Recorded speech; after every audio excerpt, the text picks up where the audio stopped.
فرزند زہرا یہ حالات برے ہیں۔ کاشانۂ بصیرت ویب سائٹ، واٹس ایپ اور یوٹیوب چینل پر مشتمل ایک ایسا مکمل پلیٹ فارم جس پر محروم بصارت کے لیے بالخصوص اور تمام افراد کے لیے بالعموم سینکڑوں کی تعداد میں مستند اسلامی کتب دستیاب ہیں۔ لہذا گزارش ہے کہ آپ اپنی ذمہ داری نبھاتے ہوئے کاشانۂ بصیرت کی ویب سائٹ کو وزٹ، واٹس ایپ چینل کو فالو اور یوٹیوب چینل کو سبسکرائب کرنے کے ساتھ ساتھ بیل آئیکن کو پریس کیجیے تاکہ آپ علم کے حصول کے ساتھ ساتھ مذہب اہل بیت کی اشاعت میں بھی اہم کردار ادا کرتے رہیں۔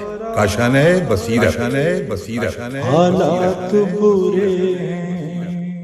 اعوذ باللہ من الشیطان الرجیم، بسم اللہ الرحمن الرحیم۔ کاشانۂ بصیرت کے بابصیرت احباب، السلام علیکم۔ کتاب 1001 داستان علی جو کہ کاشانۂ بصیرت کے پلیٹ فارم سے ریکارڈ کی جا رہی ہے، صفحہ نمبر 113 پہ ہم پہنچ چکے ہیں اور ہیڈنگ ہے محبوب ترین مخلوقات۔ انس بن مالک کہتا ہے کہ حضور کی خدمت میں چند پرندے بطور ہدیہ لائے گئے۔ حضور صلی اللہ علیہ وآلہ وسلم نے وہ اپنے ساتھیوں میں تقسیم کر دیے۔ ان میں سے ہر ایک کو 3 پرندے ملے۔ حضور کے ایک ساتھی نے اپنے حصے کے 2 پرندے پکا کر پیغمبر کے حضور پیش کر دیے اور خود ایک ہی پرندے پر اکتفا کیا۔ سرکار دو عالم نے دست دعا بلند کی اور فرمایا، مخلوقات میں سے پسندیدہ ترین کو میرے پاس بھیج دے تاکہ یہ خوش مزہ غذا ہم مل کر کھائیں۔ اگلے ہی لمحے حضرت علی وہاں پہنچ گئے اور دونوں نے مل کر وہ کھانا کھایا۔ ریفرنس ہے مناقب ابن مغازلی شافعی، صفحہ 162۔ اس کے بعد شیخ فرید الدین عطار نیشا پوری کا شعر ہے، زمشرق تابہ مغرب گر امام است، امیر المومنین حیدر تمام است۔ اگلی ہیڈنگ ہے محرم اسرار۔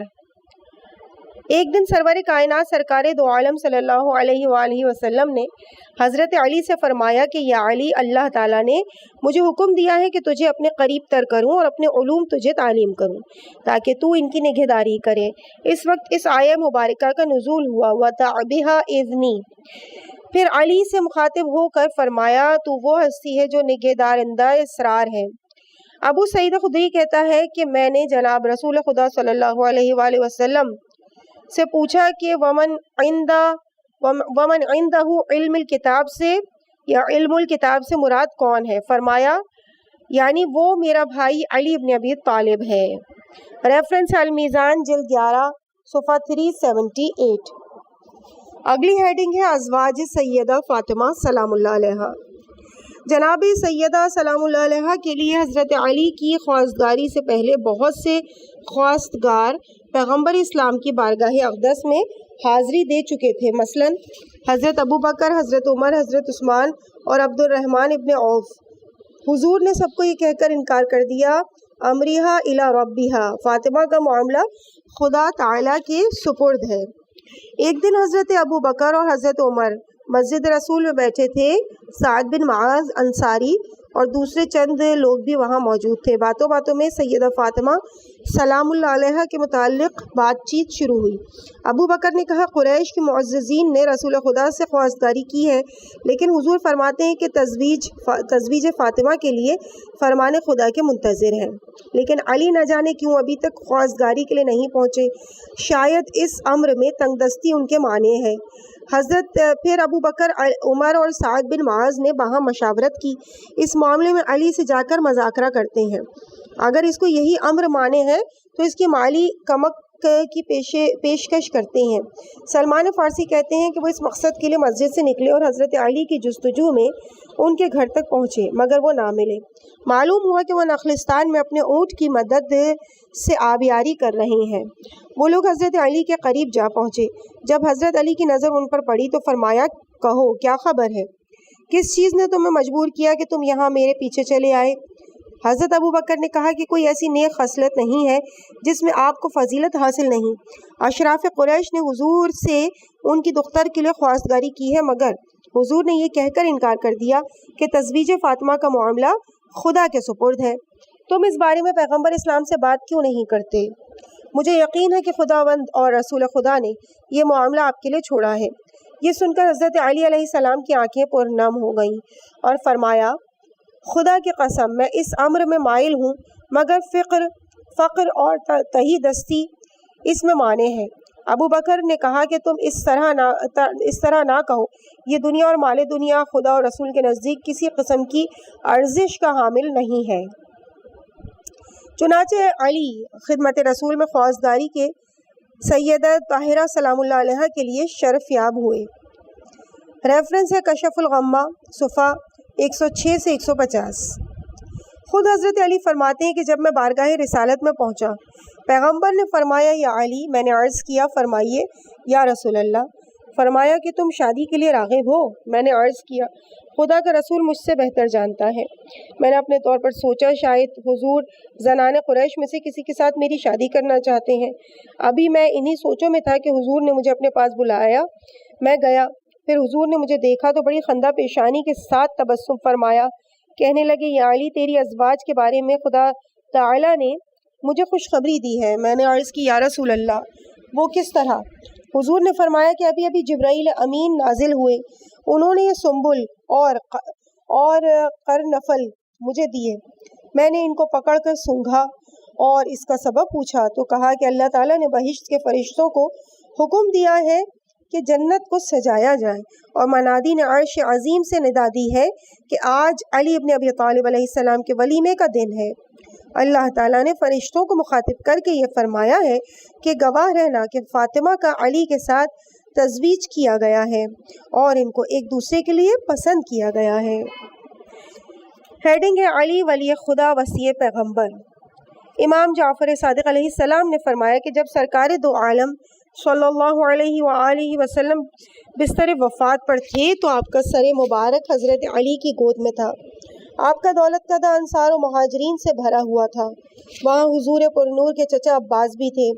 حضور نے اپنے چچا عباس کو مخاطب کر کے فرمایا کیا میری وصیت پر عمل کرو گے اور میرے قرضے ادا کرو گے اور لوگوں سے کیے ہوئے وعدے نبھاؤ گے؟ عباس کہنے لگے میں بوڑھا اور عیالدار ہوں اور تہی دست اور نادار ہوں اور مجھ میں ان امور کو بجلانے کی سکت نہیں ہے۔ چنانچہ پیغمبر نے اس اجتماع میں 3 مرتبہ اپنی بات کو دہرایا، لیکن ان کے چچا عباس نے اس بات کو قبول نہ کیا۔ پھر حضور نے فرمایا کہ اب میں یہ امور کسی ایسے کے سپرد کروں گا جو کماحقہ ان کو ادا کرے گا اور تیری طرح باتیں نہیں بنائے گا۔ پھر علی سے مخاطب ہوئے اے علی، اے محمد کے بھائی، کیا تمہیں قبول ہے کہ محمد کے وعدے وفا کرو گے اور اس کے قرضے ادا کرو گے اور اس کی میراث کی حفاظت کرو گے؟ گریے کی وجہ سے علی کا گلا رندھا ہوا تھا، جواب دینے کے لیے آواز ان کے حلق سے نکل نہ سکی۔ پیغمبر نے اپنی بات دہرائی۔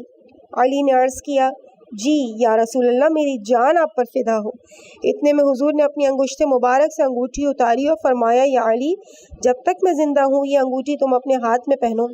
علی کہتے ہیں کہ میری بھی آرزو یہی تھی کہ میراث مبارکہ میں سے صرف انگوٹھی مجھے ادا کی جائے۔ پھر حضور سرور کائنات رسالت مآب صلی اللہ علیہ وآلہ وسلم نے بلال حبشی سے کہا کہ میرا سامان اٹھا لاؤ، جس میں ٹوپی، خود، زرہ، پرچم، پیراہن، ذوالفقار، عمامہ، صحاب، جامع برد، کمر بند بہشتی، عصا، 2 حفت نعلین، 2 پیراہن معراج پیغمبر اور 2 پیراہن معراج پیغمبر اور پیراہن جنگ احد اور 3 ٹوپیاں، کلہ عید قرباں اور عید فطر اور روز جمعہ، کلہ مسافرت اور وہ کلہ جو حضور اپنے اصحاب کے ساتھ گفتگو کے وقت پہنتے تھے، کلہ یعنی کاف لام الف گولہا۔ پھر فرمایا 2 استر، شہبہ، دلدل، 2 شتر، غضبہ اور تسوا، 2 اسپ یعنی گھوڑے، جناح اور اسپ خروم اور حمار یعنی گدھا یا حمار یعنی گدھا عفیر بھی لائے جائیں۔ پیغمبر نے یہ سب کچھ امام علی علیہ السلام کے سپرد کیا اور فرمایا میری زندگی میں ہی یہ سب کچھ مجھ سے وصول کر لو۔ ریفرنس ہے اصول کافی جلد 1 صفحہ 236۔ اسی کے متعلق دوسرے کلام میں حضرت نے فرمایا کہ یا علی، اے علی اٹھو اور حاضرین میں سے جتنے بھی انصار اور مہاجرین ہیں ان کی موجودگی میں سب وصول کر لو تاکہ بعد میں کسی قسم کی نزاعی کیفیت پیدا نہ ہو۔ مولا علی اٹھے، سب کچھ اپنی تحویل میں لیا اور اپنے گھر لے گئے اور بڑے اطمینان سے رکھ کر واپس آئے۔ بعد از صدر اسلام بنی امیہ آثار امیر المومنین بحیثیت وسیع رسول مٹانے کی سر توڑ کوشش کرتے رہے۔ اس کے بعد فارسی کا ایک شعر ہے جس کا ترجمہ ہے کاتبان قضاء و قدر نے در جنت پہ لکھ رکھا ہے کہ نبی رسول ہیں اور ان کے ولی عہد حیدر کرار ہے۔ ہیڈنگ ہے پیغمبر اسلام کا آخری دیدار۔ جو لوگ غسل پیغمبر پر معمور تھے ان میں علی ابن ابی طالب، عباس ابن عبد المطلب، فضل اور قسم فرزندان عباس، اسامہ بن زید اور شفران غلام رسول تھے۔ لیکن جو لوگ تدفین کے وقت قبر رسول میں اترے وہ علی، فضل اور قسم یعنی فرزندان عباس تھے۔ عبداللہ بن حارث بن نوفل کہتا ہے کہ میں حضرت علی کے لیے عمرہ ادا کر رہا تھا کہ عراق سے حضرت علی کے پاس کچھ لوگ آئے، کہنے لگے اے ابو الحسن، ہم تیرے پاس ایک سوال پوچھنے آئے ہیں۔ علی علم سے جانتے تھے کہ وہ کیا سوال پوچھنے آئے ہیں، فرمایا پوچھو۔ مغیرہ نے دعویٰ کیا ہے کہ وہ آخری شخص ہے جس نے پیغمبر کو ودا کیا۔ وہ عراقی گروہ کہنے لگے کہ ہمیں یہ بتائیے کہ یہ بات کہاں تک درست ہے۔ مولا علی علیہ السلام نے فرمایا مغیرہ نے غلط بیانی کی ہے کیونکہ رسول کا آخری دیدار کرنے والے قسم بن عباس ہیں، کیونکہ ہم میں سے وہ آخری فرد تھے جو قبر پیغمبر سے باہر نکلے۔ اس کے بعد ایک شعر ہے جس کا ترجمہ ہے کہ علی محمد کے بعد بہترین مولا و آقا ہیں، اگر تو پاک نژاد حافظ شیرازی مومن ہے تو اس ایمان پر برقرار رہ۔ اگلی ہیڈنگ ہے علی قاہر و غالب۔ انس بن مالک نے کہا کہ پیغمبر اسلام صلی اللہ علیہ وآلہ وسلم کے زمانے میں ایک شخص کی نمازوں اور عبادات کے بارے میں ہم بڑے متعجب تھے۔ ہم نے اس کے بارے میں پیغمبر کے حضور عرض کی، اس کی جسمانی حیت اور شکل و صورت کے بارے میں بتایا، لیکن حضور اس کو نہیں جانتے تھے۔ اسی دوران میں وہ خود ہی ایک روز خدمت رسول میں آ پہنچا۔ ہم نے عرض کی یا رسول اللہ، یہ وہی شخص ہے جس کے بارے میں ہم آپ کو بتا رہے تھے۔ فرمایا تم تو ایسے شخص کے متعلق بیان کر رہے تھے کہ جس کی پیشانی میں مہر شیطان ہے۔ اتنے میں وہ شخص آگے بڑھا، ہمارے سامنے آیا لیکن سلام نہ کیا۔ پیغمبر نے اس کی طرف رخ کر کے فرمایا خدا کی قسم، اس اجتماع میں پہنچتے وقت تمہارے دل میں یہ نہیں تھا کہ ان لوگوں کے درمیان ایک فرد بھی مجھ سے بہتر اور برتر نہیں؟ اس نے جواب دیا ہاں ایسا ہی ہے۔ پھر وہ شخص نماز ادا کرنے کے لیے روانہ ہو گیا۔ پیغمبر نے فرمایا اس شخص کو کون قتل کرے گا؟ حضرت ابوبکر نے یہ تجویز قبول کی اور بڑے عزم کے ساتھ وارد مسجد ہوئے۔ آپ اپنے آپ سے کہنے لگا میں کیسے کسی شخص کو حالت نماز میں قتل کروں جبکہ حضور نے نماز گزاروں کے قتل سے منع کیا ہے۔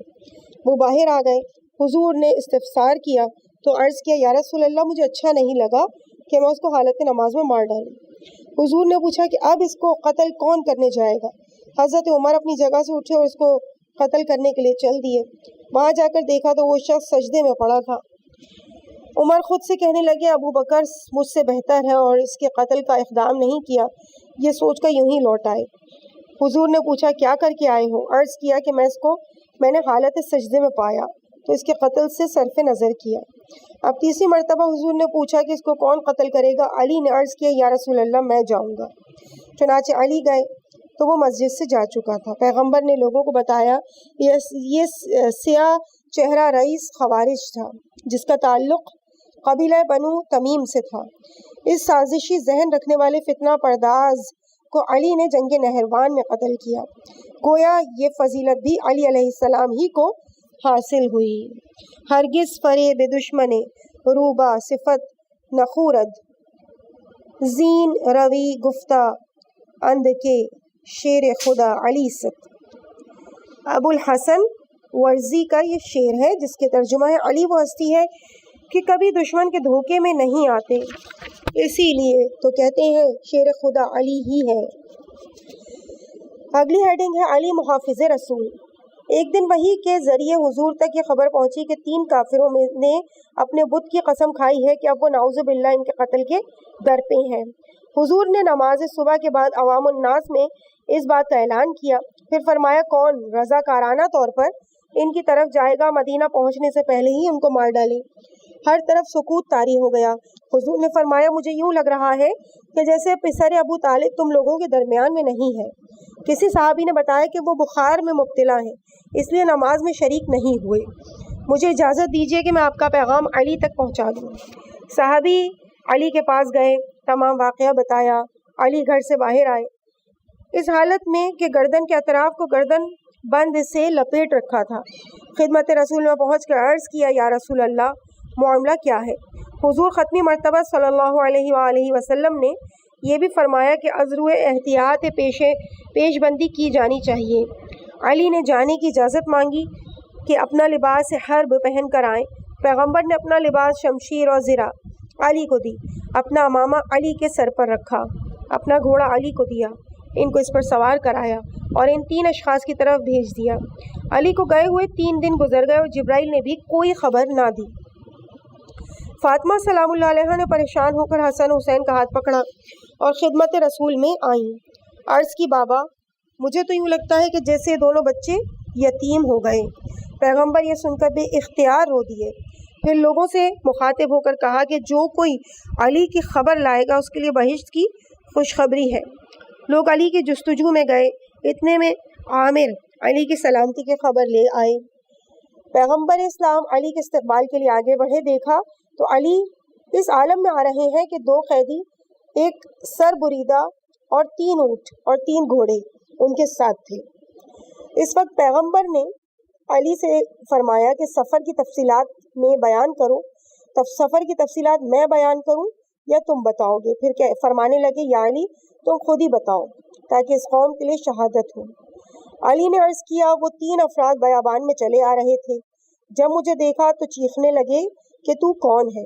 میں نے کہا علی پسر ابو طالب اور رسول خدا کا چچا زاد بھائی ہوں۔ وہ کہنے لگے کہ ہم کسی رسول خدا کی حیثیت سے کسی کو نہیں جانتے، ہمارے لیے کوئی فرق نہیں کہ تمہیں مار ڈالیں یا محمد کو۔ اس سر بریدہ نے مجھ پر شدید حملہ کیا، ضربات کا باہم رد و بدل ہوا، اتنے میں سرخ آندھی چلی اور میں نے اس ہوا میں آپ کی آواز سنی کہ گردن سے اس کی زرہ ہٹاؤ اور اس کی گردن پر وار کرو۔ پھر زرد آندھی چلی، اس ہوا میں مجھے آپ کی آواز سنائی دی کہ اس کی ران سے زرہ ہٹاؤ، اس کی ران پر مارو۔ میں نے ایسا ہی کیا، پھر اس کا سر تن سے جدا کیا۔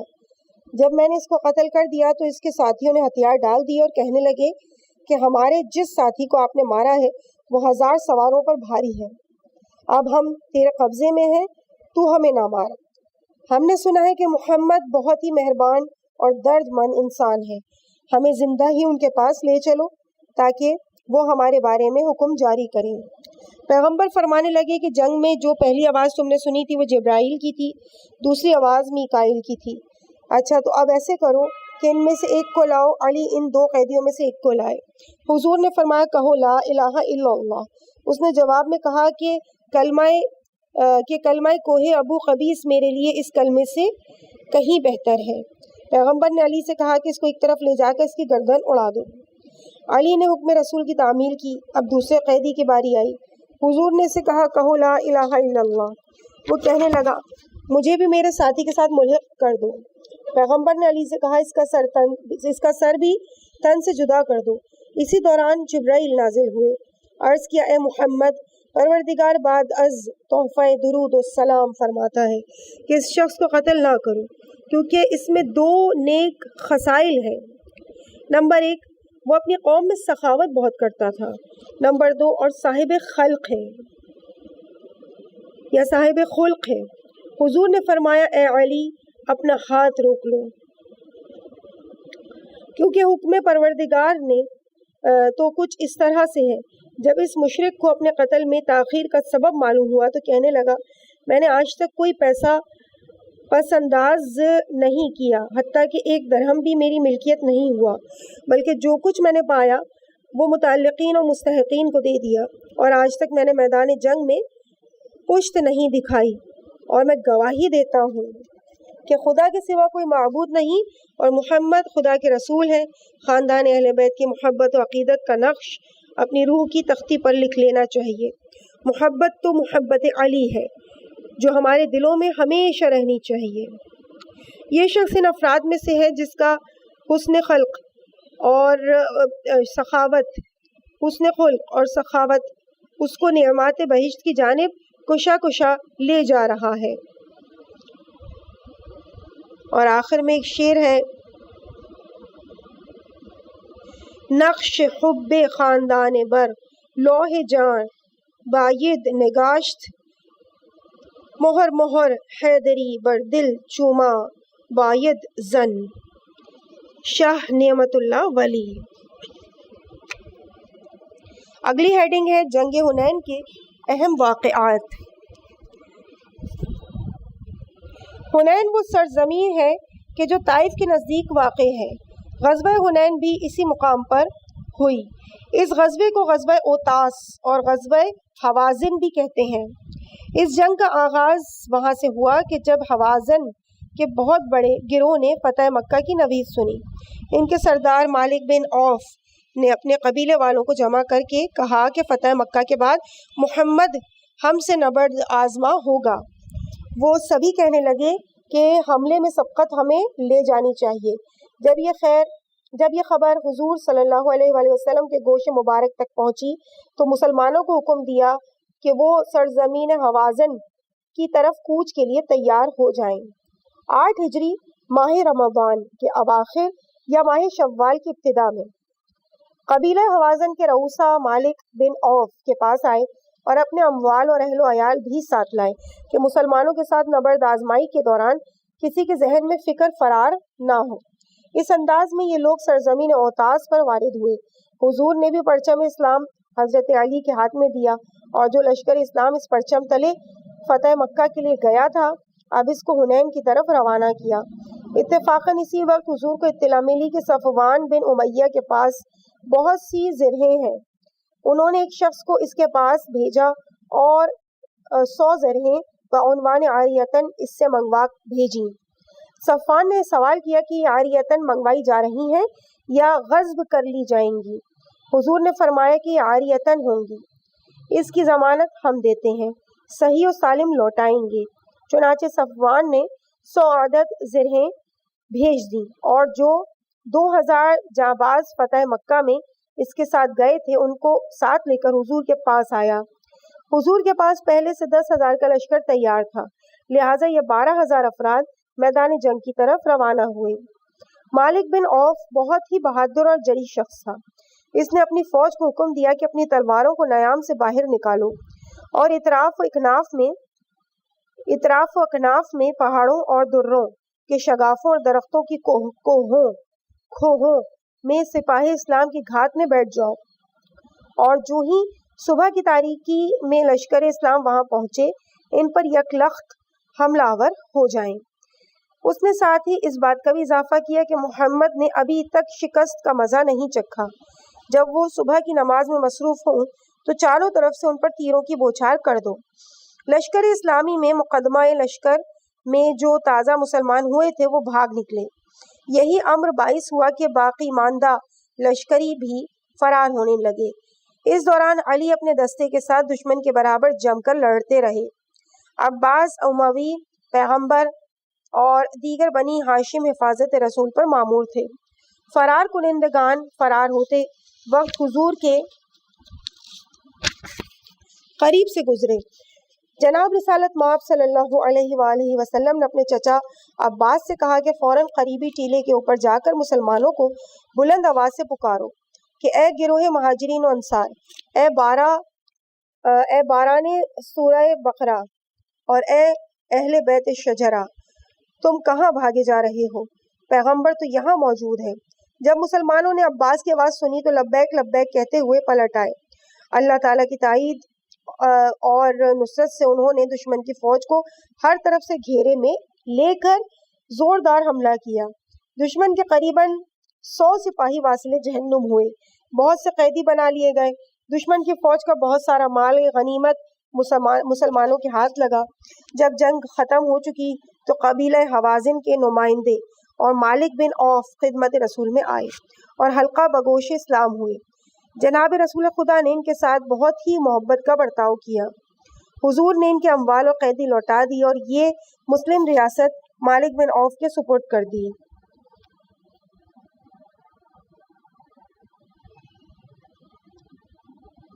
رتبے میں وہ ساقی کوثر ہے، مردانگی میں فتح خیبر ہے۔ برتبت ساقی کوثر بمردی فاتح خیبر، نسبت کے اعتبار سے داماد پیغمبر ہے، مومنین کے سرپرست ہیں اور دوست ہیں۔ حاطف اصفہانی۔ اگلی ہیڈنگ ہے اہل بہشت کی نشانی۔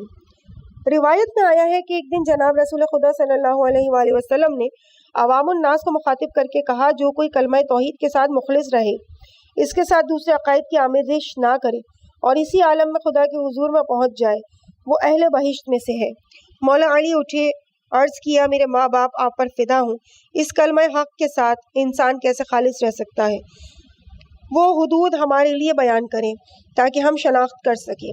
سرکار ختمی مرتبت صلی اللہ علیہ وآلہ وسلم نے ارشاد فرمایا کہ یہ ہے دنیا خواہی، مال اور دولت جمع کرنا اور گناہ و معصیت اور مادی امور میں خوش رہنا۔ بڑے افسوس کے ساتھ کہنا پڑتا ہے کہ لوگ اس طرح کے ہیں کہ ان کی گفتار تو نیکوکاروں جیسی ہے مگر کردار ستم گروں جیسا ہے۔ زبان سے وحدانیت کی شہادت دیتے ہیں لیکن ہر قسم کے فسق و فجور کے مرتکب ہوتے ہیں۔ جو لوگ خدائے ذوالجلال کی زیارت سے مشرف ہوتے ہیں ان میں خصائل نہیں پائے جاتے۔ لا الہ الا اللہ ان کی زبان پر رہتا ہے، بہشت خالص ان کے لیے ہوتی ہے۔ جب کوئی فرد بشر دنیا کو اپنا ملجا و ماوت سمجھ لے اور آخرت کی فکر چھوڑ دے، وہ اہل دوزخ میں سے ہے۔ اگلی ہیڈنگ ولایت علی۔ ابو سعید خدری روایت کرتے ہیں کہ ایک دن حضور صلی اللہ علیہ وآلہ وسلم تشریف فرما تھے۔ حضرت علی اور دوسرے چند اصحاب ان کے گرد حلقہ باندھے ہوئے تھے۔ حضور نے فرمایا کہ تم میں سے جو کوئی لا الہ الا اللہ کہے وہ وارد بہشت ہوگا۔ حضور کے ساتھیوں میں سے 2 آدمی کہنے لگے، ہم بھی کہتے ہیں لا الہ الا اللہ۔ ارشاد گرامی ہوا کہ اس شخص یعنی اشارہ علی کی طرف اور اس کے شیعوں کی طرف سے لا الہ الا اللہ شرف قبولیت پائے گا۔ وہ دونوں پھر تکرار کرنے لگے کہ ہم بھی تو کہتے ہیں لا الہ الا اللہ۔ پھر پیغمبر نے علی کے ہاتھ پر ہاتھ رکھ کر بتایا کہ اس کی اتباع کی علامت یہ ہے کہ اس کی بیعت نہ توڑی جائے اور اس کے مقام و مسند پر غاصبانہ قبضہ نہ کیا جائے اور اس کی بات کو جھٹلایا نہ جائے۔ اگلی ہیڈنگ ہے چشمہ جوشاں۔ زمانہ رسول خدا میں لشکر اسلام کفار کی سرکوبی کے لیے روانہ ہوا۔ کافروں نے بغیر جنگ کے ہی ہتھیار ڈال دیے، نتیجتاً وہاں سے کافی مال غنیمت مسلمانوں کو ملا۔ حضور نے وہ مسلمانوں میں تقسیم کر دیا۔ ان اموال اور اراضی میں ایک قطع حضرت علی کے حصے میں بھی آیا۔ حضرت علی نے اس زمین میں کنواں کھودا، اس میں سے اتنا پانی نکلا کہ اونٹ کی گردن تک آتا تھا۔ حضرت علی نے اس کنویں کا نام چشمہ جوشاں یعنی ابلتا ہوا چشمہ رکھا۔ ایک شخص حضرت علی کے پاس آیا اور اس سلسلے میں مبارکباد دی۔ امیر المومنین فرمانے لگے، یعنی وارث کو یہ خوشخبری دے دو کہ یہ چشمہ وقف ملکیت ہے، اس سے جو آمدنی ہوگی وہ زائرین خانہ کعبہ اور مسافران راہ خدا کے مصرف میں آئے گی۔ اس کا فروخت کر دینا اور دوسرے کو ہبہ کر دینا جائز نہیں ہے۔ جو کوئی ایسا عمل کرے گا اس پر خدا اور اس کے فرشتوں اور تمام انسانوں کی لعنت ہوگی۔ ایک شعر ہے آخری میں، ای آسمان رحمت و بحر سخا علی، وی دادہ عدل تو دا حبان راسلہ علی۔ ترجمہ، اے رحمت کے آسمان اور سخاوت کے سمندر علی، اور اے وہ ذات کہ تیرے عدل نے 2 جہانوں کو میزان عطا فرمایا۔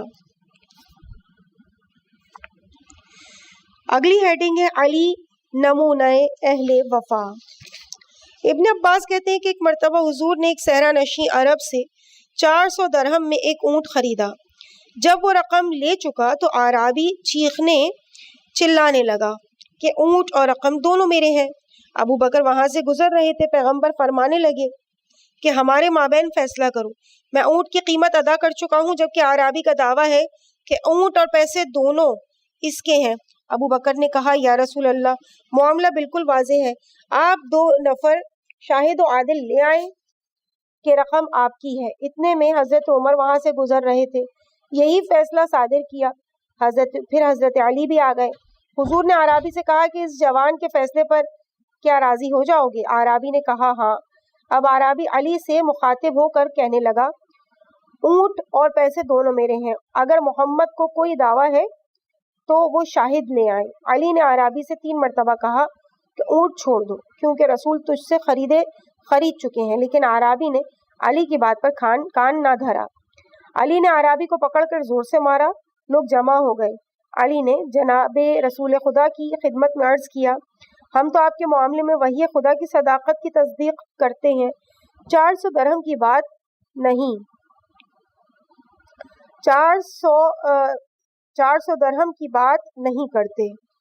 ریفرنس ہے بہار الانوار جلد 40 کا۔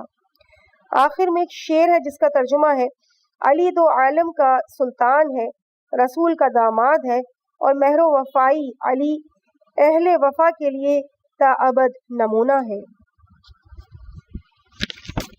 عزیز سامعین، اس مقام پر ہم ریڈنگ کو یہیں پہ روکتے ہیں، انشاءاللہ اس سے آگے اگلی ہیڈنگ سے اگلے پارٹ میں آغاز کیا جائے گا، اور صفحہ نمبر 127 چل رہا ہے۔ اگلی ہیڈنگ ہوگی محنت کرنے والا اللہ کا دوست ہے۔ مجھے اپنی دعاؤں میں یاد رکھیے گا۔ والسلام علیکم ورحمۃ اللہ وبرکاتہ۔